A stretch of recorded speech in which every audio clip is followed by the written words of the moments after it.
Hi, I'm Dr. Nathan Boonstra from Blank Children's Hospital, and I'd like to talk a little bit more about bronchiolitis, including RSV, respiratory syncytial virus. I talked a bit in the last video about taking care of RSV at home, but when kids get more sick, they have increased work of breathing, their fever's getting higher, and they're generally getting more ill. They need to see a doctor or go to the emergency room, and sometimes they end up in the hospital.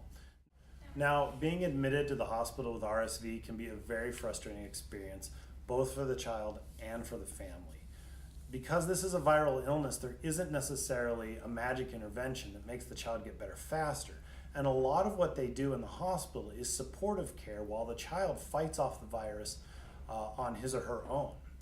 They can give deep suctioning, which helps move the mucus out of the airways so that the child can breathe better. They can give oxygen if it's needed. They can support the child nutritionally by using either a tube that goes in the nose or an IV so the child gets the fluid and nutrition that they need. And they can monitor and watch for complications and intervene if things are getting worse.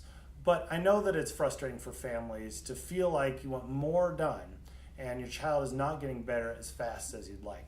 Sometimes a child is in the hospital with bronchiolitis for a week, and sometimes it's 2 or 3 weeks, and it takes a lot of time.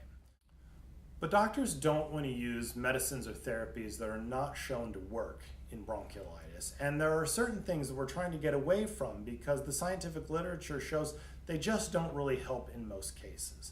Antibiotics are a great example. Antibiotics fight bacterial infections, but they don't fight off viral infections. So if a doctor is prescribing antibiotics for bronchiolitis, it's probably because they are suspecting a pneumonia or an ear infection or something else is developing.